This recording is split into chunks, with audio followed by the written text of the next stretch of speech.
வாழ்க வளமுடன். ஓம் நமச்சிவாய. அனைத்து தமிழ் உள்ளங்களுக்கும் வணக்கம். நாம் இந்த பதிவில் குரு பகவானின் அதிசார பெயர்ச்சியால் ஏற்படும் சுப மற்றும் அசுப பலன் என்ன என்பதனை பற்றி காண்போம்.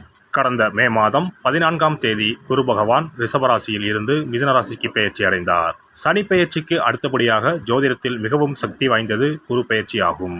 பொதுவாக குரு பகவான் ஒரு ராசியிலிருந்து மற்றொரு ராசிக்கு செல்ல சுமார் ஒரு வருட காலம் எடுத்துக்கொள்ளும் நிலையில் தற்போது 6 மாதத்திலேயே கடகராசிக்கு செல்கிறார். வரும் அக்டோபர் மாதம் 18ஆம் தேதி குரு பகவான் மிதுன ராசியில் இருந்து கடகராசிக்கு பயிற்சி ஆவார். கடகராசிக்கு பயிற்சியாகும் குரு பகவான் டிசம்பர் மாதம் 5ஆம் தேதி மீண்டும் மிதுன ராசிக்கு பயிற்சி ஆவார். கிரகங்கள் பொதுவாக தங்கள் சுற்றுப்பாதையில் ஒரு குறிப்பிட்ட வேகத்தில் நகர்ந்து ஒரு ராசியில் இருந்து மற்றொரு ராசிக்கு செல்லும். சில கிரகங்கள், குறிப்பாக குரு, தங்கள் சுற்றுகளின் போது ஏற்படும் ஈர்ப்பு விசையின் காரணமாக தங்களது இயல்பான வேகத்தை விட வேகமாக நகர்ந்து குறிப்பிட்ட காலத்திற்குள் அடுத்த ராசிக்குள் நுழைந்துவிடும். இந்த வேகமான மற்றும் முன்னதாக நடக்கும் நகர்வுக்கு அதிசார பயிற்சி என்று பெயர். குரு பகவான் ஜோதிடத்தில் சுப கிரகமாக கருதப்படுகிறார். குரு அதிசார பயிற்சி நடைபெறும் காலத்தில் சில ராசிக்காரர்களுக்கு நன்மைகளும் அதிர்ஷ்டமும் எதிர்பாராத திருப்பங்களும் ஏற்பட வாய்ப்புள்ளது. இந்த பெயர்ச்சி மக்களின் வாழ்க்கையில் திருமணம், தொழில், செல்வம் மற்றும் பல்வேறு நல்ல மாற்றங்களை கொண்டு வரும். இந்த அதிசார பெயர்ச்சியால் உங்கள் வாழ்வில் வளமும் நலமும் செல்வ செழிப்பும் பெற்று வாழ்வில் உயரிய நிலையை அடைய எல்லாம் வல்ல எம்பெருமானை வேண்டி விரும்பி கேட்டுக்கொள்கிறேன். நிர்வாக திறமை அதிகமுள்ள மகர ராசி அன்பர்களே, இந்த அதிசார பெயர்ச்சியின் போது கவனமாகத்தான் இருக்க வேண்டும். சேமிப்புகள் கரையும். உங்களை பற்றியோ உங்கள் குடும்பத்தாரை பற்றியோ உறவினர்கள், நண்பர்கள் விமர்சித்து பேசுவதை கேட்டு மனைவி மக்களை பகைத்துக் கொள்ளாதீர்கள். உங்களின் கோபதாபங்களை, கூடா பழக்க வழக்கங்களை உங்கள் மனைவி சில நேரங்களில் சுட்டிக்காட்டுவார். அதற்காக வருத்தப்படாதீர்கள். உணர்ச்சி வசப்படாமல் அறிவுபூர்வமாக முடிவெடுப்பது நல்லது. விரக்தி, சோர்வு, டென்ஷன் அதிகரிக்கும். தாயாருக்கு மருத்துவ செலவுகள் வந்து போகும். நீண்ட தூர இரவு நேர பயணங்களை தவிர்க்க பாருங்கள். வாகன விபத்துக்கள் வரக்கூடும். நண்பர்கள், உறவினர்களிடம் விட்டு கொடுத்து போகவும். நீர், நெருப்பு, மின்சாரத்தை கவனமாக கையாளுங்கள். சொத்து சம்பந்தப்பட்ட வழக்குகளை கவனமாக கையாளுங்கள். மகளுக்கு கல்யாணம் திடீரென ஏற்பாடாகும். மகனுக்கு இருந்த கூடா பழக்க வழக்கங்கள் நீங்கும். பிள்ளைகளை அன்பாக நடத்துங்கள். அவர்களின் உடல் நலத்தில் கவனம் தேவை. உயர்கல்வி, உத்தியோகத்தின் பொருட்டு பிள்ளைகள் உங்களை விட்டு பிரிவார்கள். உணவு விஷயங்களில் கட்டுப்பாடு தேவை. நேரம் தவறி சாப்பிடுவதை தவிர்க்கவும். சொத்துக்கள் வாங்குவது விற்பதில் எச்சரிக்கையாக இருங்கள். பால்ய நண்பர்களால் துரோகம், ஏமாற்றங்களை சந்திக்க நேரிடும். உத்தியோகத்தில் மகிழ்ச்சி தங்கும். பிரபலங்களின் சந்திப்பு நிகழும். புதிய பொறுப்புகள் சேரும். உங்களுக்கு சரியான அங்கீகாரம் கிடைக்கும். புது வாகனம் வாங்குவீர்கள். எந்த ஒரு பிரச்சனைக்காகவும் நீதிமன்றம் நாடாமல் லாபமோ நஷ்டமோ பேசி தீர்த்து கொள்ள பாருங்கள். சுப செலவுகள் அதிகரிக்கும். ஆன்மீக காரியங்களுக்காகவும் அதிகம் செலவு செய்வீர்கள். நேரம் கிடைக்கும் போதெல்லாம் யோகா, தியானம் செய்யுங்கள். அரசியல்வாதிகள் ஆதாரமின்றி யாரையும் விமர்சிக்க வேண்டாம். அண்டை அயலாரை அரவணைத்து போங்கள். இக்காலகட்டங்களில் கொஞ்சம் அலைச்சலும் செலவினங்களும் இருக்கும். பழைய நண்பர்களை பகைத்துக் கொள்ளாதீர்கள். குலதெய்வ பிரார்த்தனைகளை முடியுங்கள். ஊர் பொது விவகாரங்களில் விட்டு கொடுத்து போவது நல்லது. சிலர் உங்கள் உழைப்பை பயன்படுத்திக் கொள்வார்கள். தேவையற்ற விவாதங்களில் ஈடுபட்டு நண்பர்கள், உறவினர்கள் மத்தியில் உங்கள் மதிப்பை குறைத்துக் கொள்ளாதீர்கள். வீண் அலைச்சலால் உடல்நலம் கெடும். உடல் ஆரோக்கியத்தை பார்த்து கொள்ளவும். எதிர்பாராத பணவரவு உண்டு. பழைய வாகனத்தை மாற்றுவீர்கள். காற்றோட்டம், தண்ணீர் வசதியுள்ள வீட்டுக்கு மாறுவீர்கள். தள்ளி போன கல்யாணம் முடியும். வீட்டை கட்டி முடிப்பீர்கள். குழந்தை பாக்கியம் உண்டு. புது வேலை கிடைக்கும். சமையலறையை நவீனமயமாக்குவீர்கள். புதிய நண்பர்கள் மூலம் சில ஆதாயங்கள் உண்டு. குழந்தைகளின் மனம் அறிந்து அதற்கு ஏற்றாற்போல் நடந்து கொள்ளுங்கள். அவர்களின் எதிர்காலம் பற்றிய சிந்தனை உங்கள் மனதில் இருக்கட்டும்.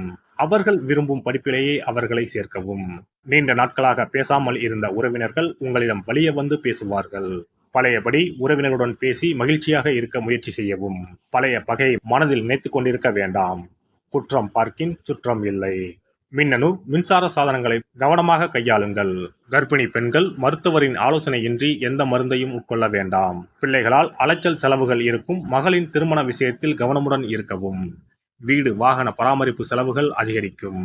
வியாபாரத்தில் பெரிய முதலீடுகளை தவிர்த்துவிட்டு இருப்பதை வைத்து முன்னேற பாருங்கள். பழைய பாக்கிகளை கனிவாக பேசி வசூலியுங்கள். வேலையாட்கள் அவ்வப்போது குடைச்சல் கொடுப்பார்கள். அவர்களிடம் தொழில் ரகசியங்களை சொல்லிக் கொண்டிருக்காதீர்கள். வாடிக்கையாளர்களை அதிகப்படுத்த புதிய அணுகுமுறைகள் நல்லது. விளம்பர யுக்திகளையும் கையாளுங்கள். உணவு, கெமிக்கல், எண்ணெய் வகைகளால் ஆதாயம் உண்டு. கூட்டுத் தொழிலில் பங்குதாரர்கள் கொஞ்சம் முரண்பாடாக பேசுவார்கள். நீங்கள் கொஞ்சம் வளைந்து கொடுத்து போகவும். காரியத்தை விட வீரியம் பெரிதல்ல. வெற்றி மட்டுமே உங்கள் இலக்காக இருக்கட்டும். உத்தியோகத்தில் பல வேலைகளை நீங்களே பார்க்க வேண்டி வரும். மூத்த அதிகாரிகள் பாராட்டுவர். ஆனால் நேரடி அதிகாரி உங்களை பற்றி குறை கூறிக்கொண்டிருப்பார். பதவி உயர்வு, சம்பள உயர்வு தாமதமாக கிடைக்கும். உயர் அதிகாரிகளை பற்றி நீங்கள் யாரிடமும் விமர்சனம் செய்யாதீர்கள். சக ஊழியர்களின் ஆதரவு ஓரளவு இருக்கும். கணினி துறையினருக்கு வேலைச்சுமை அதிகரிக்கத்தான் செய்யும். இருப்பதை விட்டுவிட்டு பறப்பதற்கு விரும்ப வேண்டாம். இருக்கும் வேலையை தக்க வைத்துக் கொள்ள பார்க்கவும். மொத்தத்தில் இந்த அதிசார பயிற்சி வேலை சுமையையும் மன உளைச்சலையும் தந்தாலும் பல வகையிலும் உங்களை திறமைசாலியாக மாற்றும். கும்பகோணம் ஐயாவாடியில் அருள்பாலிக்கும் ஸ்ரீ பிரித்தியங்கரா தேவியை அமாவாசை நாளில் சென்று வணங்குங்கள். துப்புரவு பணியாளருக்கு உதவுங்கள். முயற்சிகள் பலிதமாகும். குரு பகவானின் அதிசார பயிற்சிக்கு பரிகாரமாக வியாழக்கிழமைகளில் தட்சிணாமூர்த்திக்கு மஞ்சள் நிற மலர்கள் மற்றும் மஞ்சள் நிற உடையுடன் அபிஷேகம் செய்வது, குரு பகவானுக்கு நெய் தீபம் ஏற்றி வழிபடுவது, அன்னதானம் செய்வது, மற்றவர்களுக்கு உதவுவது போன்றவை சிறந்த பரிகாரங்களாகும். மேலும் வியாழக்கிழமைகளில் குரு பகவானின் காயத்ரி மந்திரத்தை உச்சரிப்பதும் நன்மை பயக்கும். குரு பகவான் சஞ்சரிக்கும் அந்தந்த ஆலயங்களில் உள்ள குரு மற்றும் நவகிரக சன்னதிகளில் தீபம் ஏற்றி வழிபட்டு வரலாம். சிறப்பு பரிகாரம்: வியாழக்கிழமை அன்று மண்ணால் செய்யப்பட்ட ஒரு உண்டியலை வாங்கி வர வேண்டும். அந்த உண்டியலின் வெளிப்புறத்தில் மஞ்சளில் பன்னீரை ஊற்றி குழைத்து உண்டியல் முழுவதும் பூச வேண்டும். இப்படி பூசிய இந்த உண்டியலை நம்முடைய வீட்டின் குபேர மூலையில் வைத்துவிட வேண்டும். தினமும் அல்லது வாரத்திற்கு ஒரு முறை குறிப்பிட்ட ஒரு தொகையை போட்டுக்கொண்டே வர வேண்டும். உதாரணமாக 2 ரூபாய், 5 ரூபாய், 10 ரூபாய், 20 ரூபாய் என்று நம்முடைய வசதிக்கு ஏற்றவாறு ஏதாவது ஒரு தொகையை நாமே தேர்வு செய்து அதை மட்டும் 10 ரூபாய் என்றால் 10 ரூபாயாக தினமும் அல்லது வாரத்திற்கு ஒரு முறையோ போட வேண்டும். இப்படி உண்டியலில் நாம் பணத்தை சேர்ப்பதன் மூலம் நம்முடைய வாழ்க்கையில் குருவால் ஏற்பட்ட பண பிரச்சனைகளும் தன பிரச்சனைகளும் தீரும். உண்டியல் நிறைந்த பிறகு உண்டியலில் இருக்கக்கூடிய பணத்தை எடுத்து அருகில் இருக்கக்கூடிய சித்தர்கள் ஜீவ சமாதி உண்டியலில் செலுத்திவிடலாம் அல்லது ஏதாவது ஒரு பொருளாக வாங்கி கொடுக்கலாம். இது பொதுவான பரிகாரமாகும்.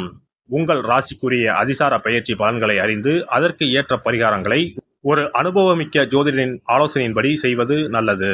எல்லாம் வல்ல இறையருளால் நீங்களும் உங்கள் அன்பு குடும்பமும் உடல் நலம், நீலாயுள், நிறை செல்வம், உயர் புகழ், மெய்ஞானம் ஓங்கி வாழ்க வளமுடன். இந்த வீடியோ பதிவு உங்களுக்கு பிடித்திருந்தால் லைக் பண்ணுங்க, கமெண்ட் பண்ணுங்க, ஷேர் பண்ணுங்க. மறக்காம சப்ஸ்கிரைப் பண்ணுங்க. பக்கத்துல இருக்கிற பெல் பட்டனை கிளிக் பண்ணுங்க. நன்றி, வணக்கம். ஓம் நமச்சிவாய. சிவாய நம.